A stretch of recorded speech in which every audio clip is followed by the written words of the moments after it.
Welcome back, everybody. I am so excited to introduce you to my very new and good friend. I feel like we're already friends. It's so crazy. So I am here with Sara Liberto, perfect, from Sunhawk Studios. She is an artist and a jewelry maker, and I cannot wait to hear your story. So tell us a little bit about what you're doing here now, a little bit about your jewelry and all that kind of good stuff. So I just moved here about 4 years ago, completely spontaneous move. I was working in Nashville as a wardrobe stylist and in the music industry. It was a lot of fun. I worked in production, red carpet events, music videos, photo shoots. It was a lot of fun. Very just on the go constantly. Yeah. It was very rewarding. It was creative, but I needed a break after a while, and I came here for a vacation to the desert, and now I'm here making jewelry, and it's just endless inspiration in this particular place and location. Yeah. And I sell my jewelry down in the valley, as you know, at the La Quinta Market on Sundays. Yep. And so, yeah, that's what I'm doing here. Yeah, it's so exciting. So a little bit about where we are. For you down in the Valley residents, we are up here in essentially the Pinyon Crest area. Beautiful, gorgeous views. And I know that that's such an inspiration for you as well. And it's also a very random place to find yourself after being in Tennessee. Very random. Okay, so tell us a little bit about, I know you were here on vacation, but how did you find this place and how did it speak to you as the next chapter of your life? It's actually quite a story. Yeah. I'm actually writing a book about it because it just blew my own mind, and I just still have a hard time explaining everything. But I essentially came here just on a sabbatical, a month-long trip to, just go inward and be in the desert. I had never been to this landscape before. My family lives on the coast in California. Wow. So I had been coastal California lots of times growing up and never been to the desert. Came here and it was just a month-long trip to write. I wanted to write a book, just sort of be with myself and reassess my career trajectory and what I was doing. And so yeah, I got here and almost immediately fell in love with the landscape. It was such a stark contrast to Tennessee. It is. I've been to really Tennessee, is. Smoky Mountains, seen the thing. Exactly. And it's gorgeous. Beautiful. And this is completely opposite. Totally opposite. The mountains here are so raw and masculine, and they're not, covered in trees and forests, and they're exposed and they're bare and nothing can hide. And even though the desert landscape seems to be sort of, it's barren, it appears to be barren, it's actually not at all. It is just robust with life, and nothing goes to waste in this landscape. It's just quite interesting to study the landscape, and I fell in love with the mountains. I love how brown they are. I love how rugged they are, how masculine they are, and just how open, and they don't even look real. Yeah, it's so funny that you say that. So as we talked about earlier, this is where I grew up. know. I grew up driving 74 and looking at the mountains, and I've been other places in the country where you see those beautiful green mountains. And I've always thought the difference between that and the desert mountains is that the desert mountains can't hide. Exactly. You see every nook and cranny. It's like a beautiful person with no makeup on, or you know what I mean? It's funny. This is happening, right? There is so much life here. It's hustling and bustling and thriving, and it just has to survive a certain way. So it's totally different. Absolutely. Yeah. It is really an interesting landscape. I mean, it never gets old. Right. And the views, Yeah. but it's so different from Tennessee. I loved growing up in the forests and the rivers and the That's where you're streams. from? You grew up there? I was born in Mississippi, Okay. but when I was 7, my mom and my 2 older sisters and myself moved to Tennessee, and pretty much lived most of my formative years there. Okay. I went to graduate school in Georgia, but for the most part of my life, growing up, I lived in West, Middle, and East Tennessee, different time periods. Okay. But the land in Tennessee, I mean, it's just so beautiful. It's, rolling green and gorgeous in the fall and autumn, autumnal colors. It's just really a very beautiful place, but in a totally different way than this place, which is what struck me. Yeah. And it was just an instantaneous, wow, I am shocked and in love with this place. So I just stayed open on that entire month-long trip that I was supposed to be writing a book. And I didn't write a sentence because I was in such shock and awe every single day. And it was a very trippy trip. Sure. And 4 years ago, like that was still COVID times. Exactly. Right? So you're going through this transition in your life where you're not sure that you want to do what you've been doing for such a long period of time. A lot of people did that. A lot of people said, you know what? Reflecting, is this what I want to be doing?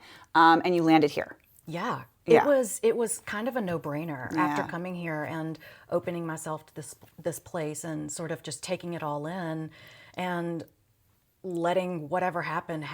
And then it just spoke to me in such a deep way that it was hard for me to walk away. I actually on the trip was supposed to spend the last week on Mulholland Drive in Los Angeles, and I didn't go. I canceled the Airbnb because I just didn't want to leave the desert. Yeah. Wow. So that was also a decision to leave your career that you were paying all your bills with, doing all of the things with, and take a complete sort of turnaround and do something completely different and new. That's pretty scary. It was very scary. Yeah. A lot of risk. A lot of risk. And to create art and sell it at the farmer's market and pay your bills that way, there's a lot of risk and uncertainty there. Always uncertainty. I've had to learn to live with uncertainty in a way that I value it because it's one thing to wake up every day and have, which is what I had in tech, all the security in the world that I needed. I never had to worry about anything. Sure. But at the end of every single day, I was just deeply depressed and unfulfilled. I felt like I wasn't doing the right thing with my life. Sure. It just was a mismatch. How long were you doing that? So I was in tech, 2 different tech companies, and it was probably a cumulative amount, maybe 3 years. Okay. 3 to 3.5 years. And then I was working for a company based out of London when I had an existential crisis. They were actually moving me to Los Angeles, and I was excited about that. And I was like, this is amazing. I have always wanted to live in California, but I had never been to the desert. I'd only been to the coast. And anyway, I could never make it work. And I was like, great, this company's going to move me there. That's amazing. And I packed up my studio in Hillsborough Village in Nashville, and everything was boxed. And it just hit me like a wrecking ball. Just all of this anxiety and panic arose, and I just hit a wall and I just started crying, and I was like, this is so wrong. It was just a moment of radical honesty is really what happened, of facing what I didn't want to accept, which was I made it to the top of society's standards. I have everything on paper that I could possibly need, and yet it feels so wrong. Every part of it just doesn't feel right. So it was this realization of, in order for me to wake up every day and be happy and not feel like I'm making the wrong decision, it just required a lot of honesty and facing the moment, and strength. I resigned. And strength, because I would definitely think that many people have that moment multiple times because they haven't been able to have the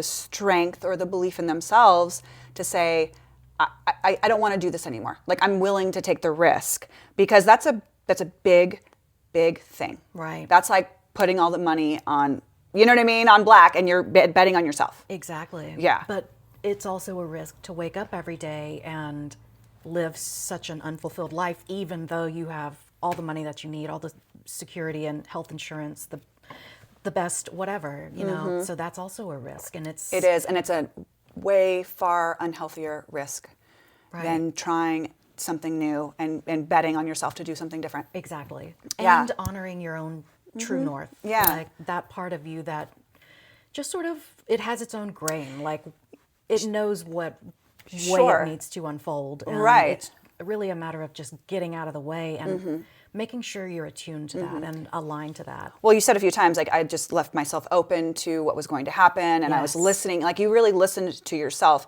And it's like I'm sitting here with you and you say tech, and I'm like, there's no fucking way she was in tech. Oh, yeah. Because I'm in your so good. space in here, like I am like, you are a creative, you are an artist, you are, you know what I mean? Like I cannot imagine you sitting behind a computer going like this. It was misery in that regard. Crazy, yeah. But I am a people person, and I spent so many years in like management and working with teams. I love being on teams and leading and guiding. Right. And my degrees are in psych, and so I'm good with people. I genuinely believe in people and want things. I want us to improve all of our systems for the betterment of all of us, and it feels good when you're collaborating like that. So I did thrive in that way of, ooh, I love this feeling, but at the end of the day, it was the work that I was like, this is just so wrong for me. It's just not me. Right, because the goal would be to do something, no matter what it is, that in some way fills you up. Or makes you feel like this is how I want to wake up every day and be in the world. Contribute, be in the world. And just exist. Yeah. It's very existential and very... I mean, you really have to be honest with yourself to really get to the nitty gritty of your insides, and it's tough because you don't have answers. You don't have answers. Nope. And you also don't know what's going to happen. Never know. And so it could all have fallen apart. And you were here to write a book, and you're making jewelry. Was that a hobby that you had before, or did you teach yourself that along the way? I mean, when I was in like middle school, I was making hemp bracelets and stuff. Little different than metalwork, because that's what you're doing, but I'll take that. I actually recently bought some hemp, and I was like, let me really? just revisit hemp. Yeah. Oh my God. No, keep your eyes out for that. But it's actually something that just emerged while I was a wardrobe stylist in Nashville. Really? And that wasn't even planned either. After I sent in my letter of resignation to the tech company, and I was like, I'm so sorry, I just cannot. I can't do this for another day. I just don't have it in me. I was just crying, after that. And my friend spontaneously reached out to me. She called, and we were former roommates, and we worked together. And she said, my friend is a wardrobe stylist here in Nashville. She works at the celebrity level. She needs a lot of help. She needs like 2 assistants right now, like assistant stylists. And she was like, can you help her? And because she was growing so fast, and she's so talented, Krista. And anywho, so I was like, yeah, I'm not doing anything. I literally just resigned, and I told her everything. And she was kind of shocked. She was like, wow, that's crazy. Had no idea. And she just happened to call with this opportunity to help her wardrobe stylist friend. And so I jumped into it. And as I was a wardrobe stylist in the industry, it just emerged, metalsmithing. I was like, I'll just start making things, and it was coming out of me anyway, working in that creative industry. Sure. Creative people all around me every day. It was just amazing. Yeah, like you just feed off that. It inspires you, and it literally is like an energy transfer. Yes. Yeah. Oh, it was so amazing, actually. I do miss that. People ask me all the time, do I miss anything? And I'm like, really just the music, the food, and the creative network that I was in, the people, and of course family. But Sure. and friends, of course. I miss everything. Yeah. And yet I'm very happy here. So you have really taken your company, Sunhawk. Is that this? You started that here? I rebranded after I moved here. It just felt right. Yeah, definitely. So previously it was Dow Hawk Collection, which I actually didn't even think about this. But yeah, when I had that crisis and I resigned and I started doing wardrobe styling, and I was like making jewelry, and I was like, well, let me just start a little jewelry company and give it a name. And then I immediately thought of my soul, and and then I was like, what's my favorite spiritual book? Like, I love the Tao Te Ching, particularly Stephen Mitchell's revised edition. I mean, I just love his version. Not that it matters, but it just is my favorite book to grab and just to get back, to my center. And immediately I was like, Tao. I love the idea of the Tao, and staying on your path and being in the center, and how all of the things are connected from that place. Yeah.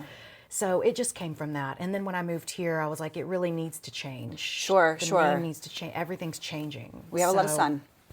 And I'm obsessed with the sun. That's like my element. And well, you're in the right place for that, for sure. Unrelenting. Yeah, it is unrelenting. I know. I was just laughing with somebody I'm like, well, it's another 83 degrees here today in December. And I know you're at 6 inches of snow and it's negative 25. I'm so sorry. Your rental will be ready in February. Don't worry. You definitely. But there is something about the sun that gives you a certain level of energy too. I'm the same. Like I can appreciate the snow. I love the ocean and I love the sun. It is amazing. Yeah. The way the sun hits you and enters your body here, it's really different and it's dry. It's an amazing experience of the sun here. I love it. So you decide you're going to start this jewelry company. You're here in the desert now. You've relocated yourself. So farmers markets, you're just getting yourself out there and trying to meet people, sell your wares. How did that all come about?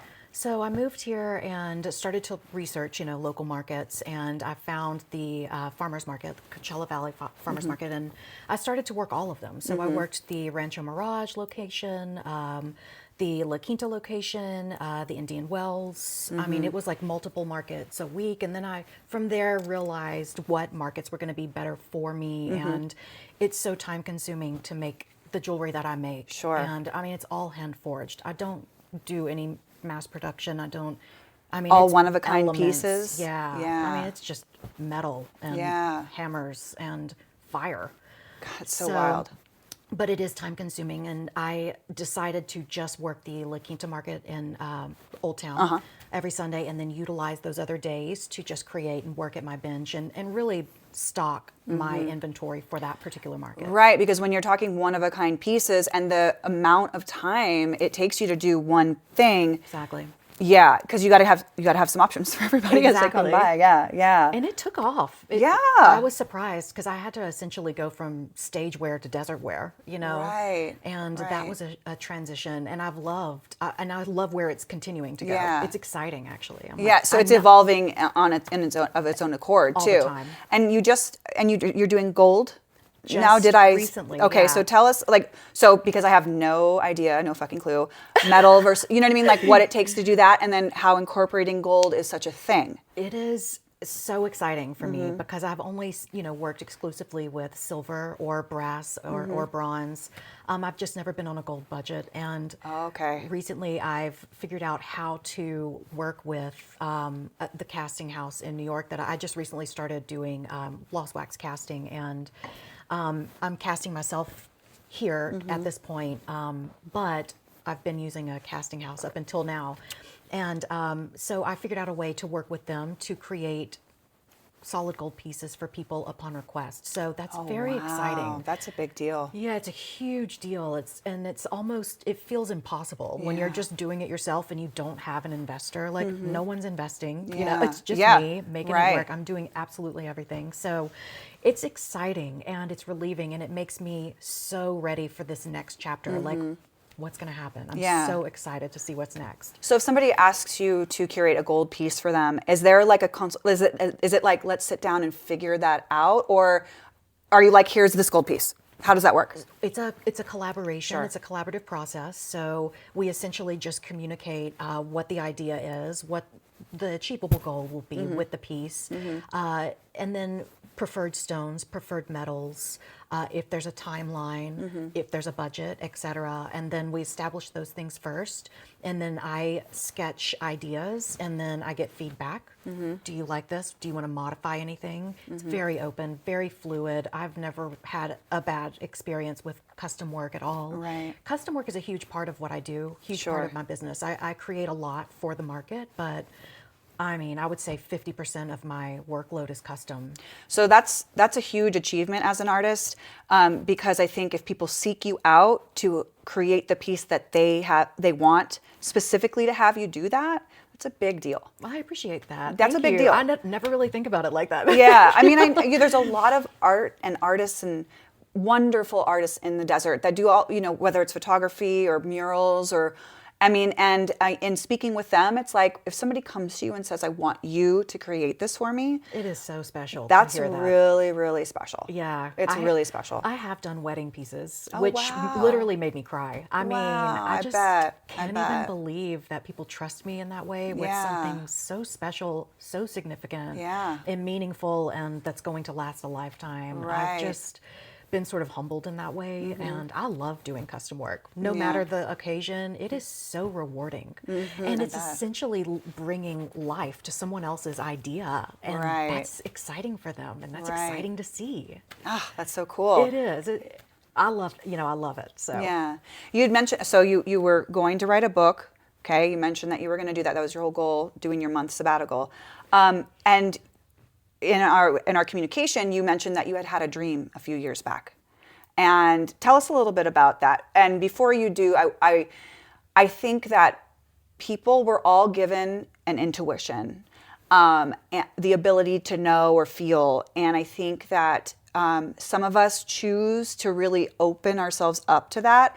And those that do, some have a higher level of receiving those things, right? So you had this dream that still speaks to you, and it kind of, so tell us a little bit about that. it was completely life-changing, and one of the most powerful dreams of my life. I've always been a person that has big dreams, you know, I'm sure everyone does, but mine have changed my life, changed the way I see the world, changed the way I understand things. In my, like, I call them the big dreams, that I'm extremely aware of what's happening, filled with intellect and detail, but beyond my ability to use logic or reason. It's always some other intelligence that I'm like, wow. It's quite illuminating. It's not something that I can really even understand, because it extends beyond. And so this one particular dream, I was in the desert and I was alone. This was 2013. So you'd never been to the desert? Never been to the desert. This was my first semester of graduate school. I was studying consciousness. So my degree, my master's, is in humanistic and transpersonal psychology, which is essentially all of the sort of schools of psychology and more. It's a comprehensive sort of understanding of psychology. Experiences that go beyond the personal, and it encompasses, you know, the cosmos even, or the landscape around you, in an interconnected way that, you know, psychology needs a field, like understanding of human experience, such that happens in our dreams even. And so it was my first semester, and man, I was alone in the desert, and I was just in shock at the colors in the sky. I had never seen a sunset. I had never, in that way, I had never seen the vivid colors in this landscape, the desert landscape. I had never been to the desert. And again, 2013. And I didn't come here until 2021. That's substantial. Like, okay. I mean, that's... It was like 8 years. Yeah, that's crazy. And so I'm sitting here on a rock alone, and I'm in a total amazement of the sky. I'm like, wow, I can't believe these colors. I can't believe this place. It was just so peaceful and shocking. The beauty was shocking. And all of a sudden I felt a presence approaching me, and I turned and I looked, and it's this Native American chieftain. And keep in mind, I am very lucid in this dream. I'm very aware of what's happening. I'm like awake in a way that I'm just taking everything in. And I see this Native American chieftain approaching me, and he's wearing this regal, like crimson colored velvet robe. And he was just pure peace and serenity. I knew I was safe, and I knew he was about to teach me something. He had this presence of being a master, and I was like, wow. And he was coming towards me. I felt no fear at all. And he just looked at me. He had these piercing, beautiful, like hazel colored eyes. And he had this, his hair was braided, and he had this stick, and he was holding the stick, and he looked at me with his piercing eyes, and he didn't say a word. He got his staff or stick, whatever it was, and he led my eyes up to the sky. And when he did that, it went from a sunset to a night sky with just, I had never seen that many stars in the sky before. And I was in shock again at the night sky. And I was like, wow, wow. And all I could think was, I can't believe this place. It was just so spectacular. And so he went from each constellation in the sky, and he was explaining things, ecosystems and things about nature and fish and animals. He went from one constellation to the next, with a different lesson and a different reveal that I still could never tell you.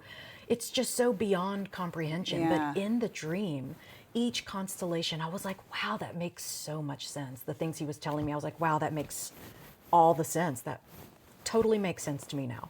And he got to the very end, and I'm just completely shocked at all the things he had just explained to me. And he lowered his staff back with eye contact to me, and he looked at me and he said, it's very important that you understand your role here. And he turned around and walked away.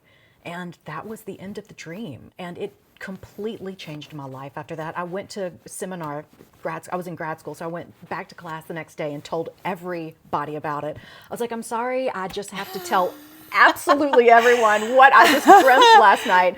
And so every class, I told them the story. And so fast forward 8 years later, I announced that I was going to the desert after 8 years of having that crazy, powerful dream that I still have no idea what it means.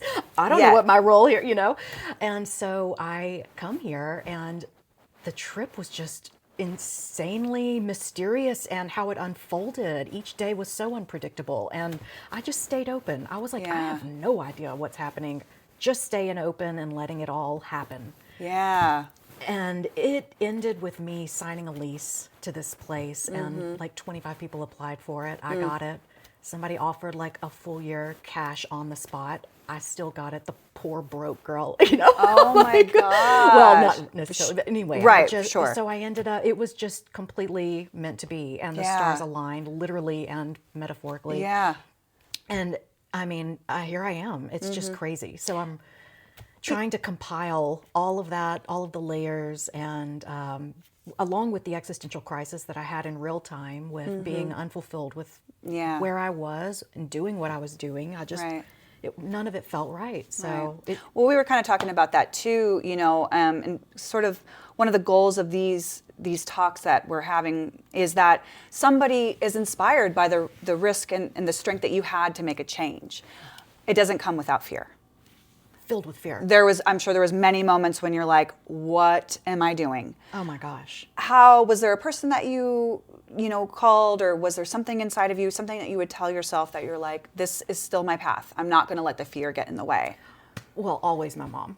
She's my best friend, of course. And she's just the best sounding board. I mean, she's a woman of reason, but she's also a highly intuitive, highly creative woman. Right. And she had to raise 3 girls on her own as a working single mom. Wow. And she did not have the chance to live her own creative destiny in that way. And so, I always, refer to her when I have a question or I need I need to process something out loud. Yeah. But I write constantly. I'm constantly journaling. And of course, therapists along the way, but... Say less. Right. But we've all been there. Very helpful. I'm very pro therapy. I mean, 100%. You need somebody to help you talk through your things who has no emotion about your things. And really doesn't know anything doesn't about know. you. They're just like looking at it from their, you know what I mean? Very sort of one way, or not one way, but they don't have a tie to it. And your mother is always going to have a tie to it. Like, you know what I mean? Bias. She can't help it. Exactly. So having that sounding board for somebody who just, they don't have that same, is really important. I think more people should spend some time there. Exactly. Because it is valuable to have an objective perspective. Yes. Because my mom is, of course, going to always be pro Sara. And so, I mean, she's reasonable. She's definitely reasonable. But I have always found value in a complete stranger's perspective. Yeah. Total stranger. I mean, people are amazing. And, but anyway, I also think reflection is important. Being honest in that process of reflection, really just getting real. And you're not going to really make very much progress in life or with yourself, with your own happiness or what you call success, if you're not just completely radically honest. Well, and I think that honesty also comes with the recognition of that everywhere you are is exactly where you chose to be. Like, you have a responsibility to understand that you have choices. Exactly. And those choices can be really hard choices, and you can choose to not make them. And that in and of itself is a choice. But no matter what's going on, you are making that decision to be right there. So when you talk about being radically honest, it's like, when you say to yourself, I am not happy and I am not mentally healthy in this position, it's like, okay, so now you've recognized that. What are you going to do differently? What is your choice from here? It's such a good point, because up until that point, I was like, well, I'll just, let me refer to my resume. Let me refer to my degrees. I have 3 college degrees. Let me find the answer to there. But actually what was sort of pivotal and different for me was when I had an existential crisis after tech, I asked my body. I was like, body, what are you doing? Like, what do you want to do every day? And I didn't realize how significant that was and how important that was.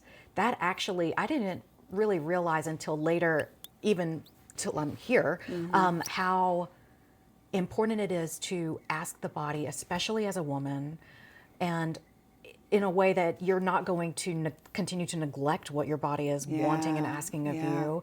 And so it was kind of interesting. I was like, body, what do you think about all this? I didn't have a concern at that point with what was impressive on paper, or what was impressive to my dad or society or anybody else. I was just like, what do you think? Wow. And immediately my hands were like, oh, you have to use us every day. It was I love that. instant, and it was weird. And I was like, what? Like, what are my hands even talking about? But it was so resounding. It was like my hands immediately announced to themselves, you have to use us every day. And I was like, you know what? That actually makes sense, because I'm so creative. Well, and you're right. And it was That's a hand thing. part of myself I was neglecting. Yeah. Working in tech, I wasn't doing anything creative. I got a lot of my fulfillment from being on a team with people. Yeah. I mean, I still have some of the best friends in my life that I met in Sure. tech.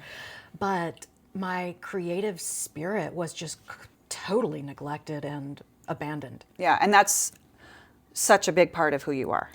Absolutely. Yeah. And what I think of in terms of living day in and day out authentically and successfully. So I may not have the salary and the income that I did in tech, but the payoff is waking up every day and knowing that I am successful and I'm not neglecting myself. Right. My values, my soul, my spirit, my intuition. Yeah. My purpose and meaning. And that's so radically different for everybody. Every single person has their own Yeah. cauldron Yeah. of gifts and desires. And It's so important to recognize that. And it's like we're taught like from a young age, like so you're in school, like, so you must go to college and you probably should be like a doctor or a nurse or a teacher, which are all wonderful things. But that's not for everyone. And being able to really find something that just fills your soul in such a way, it's like. And really what it came down to, for me at least, was realizing that it's more about a way of being in the world than what a title might mean. And I really didn't expect that, but that's sort of panned out to be the case. It's really just, like, even with my jewelry business, I don't really know. I started doing ceramics this year because I was so tired of metal. I was like, I'm so tired of being cut and burned constantly. And so I wanted something softer and more gentle. So I discovered clay and fell in love with clay. So now I'm doing fun ceramic pieces, lamps, swag lamps. It's been a lot of fun. Oh, fun. A lot of fun. And are you selling that at the farmer's market too? Oh, okay, fun. I've sold some lamps. Yeah. I'm like, what? I know. It's been really fun. But yeah, it's more really about a way of being in the world, utilizing my body in a way that at the end of the day I lay down and I'm like, oh yeah, this feels exactly the way it needs to feel. Yeah. Every day. Even though my back is sore broken, and your hands are burnt and and I'm going to get massages. Yeah, and yeah. Help me, help this body. But so, farmers market, La Quinta, Sundays. What's the times? 8 to 1. 8 to 1. They can find you there. Fabulous market. Okay, and then online. Online. Okay. Sunhawkstudio.com. Okay, and of course IG. Instagram. Yeah. I am never on Facebook, but Instagram or email. Okay. It just email really just directly. You're on that. Okay, Yeah. so we'll make sure that everybody has all that if they want to reach out to you. So one piece of advice or a thought or something that you would like to offer the woman that's watching this, like, who's afraid to take the next step? You have to trust in uncertainty and mysteriousness, and you have to trust your own self and your own way of knowing. And a lot of times it's not so clear, but the clarity, I think, eventually comes with that feeling of trusting yourself, trusting your own sense of things and your own understanding and perspective. And more important than anything, well, I would say trust is just as important as staying open. The staying open piece is critical. It is critical, and it's kind of one of those things that you start doing it, and then you start to see the results of that, and then you just I mean, more and more and more and more and more. Exactly. Yeah. It really, I believe, changes your physiology. I agree with that. I 100% agree with that. Absolutely. Yeah. It's like going to the gym. It's really similar to meditation. The more you meditate, you really are changing your biology at this point. You're changing your physical structure internally. And I don't care if you don't believe that to be true. I have also experienced that over the past few years of my life, and changing the way that I do and think about things and how I want to be in the world. And you know, the chosen profession, which I love so much, but I love it because I feel like it's about helping people, can be one that it's like clawing at, and people are just competitive and doing all that. And I've chosen, that's not how I'm doing it. It's not how I'm going to do it. And I found my way through that. And I think it's, you know, I believe in the way, changing the way you think changes the way that you live, changes the way that you are. And it's like a constant growth. Absolutely. Constant. It really is like a living, breathing process. And I think that's the whole point with us as 100%. Humans is, you know, the world, we're in the world, but the world is also working us. Like we are the material too. You know, it's... Oh, interesting. Yeah. That's very true. Absolutely. We are also clay. We are also metal. We are also fire. I mean, we are these material, mysterious things too, that the world is working us and refining us, attuning us. Attunement is something that I think is really, really important, and it's also just happening all the time. It's amazing, actually. It's almost like it's like getting the needle on the record, so to say, like just getting your needle on your record in a way that the rhythm and the harmony is just a result.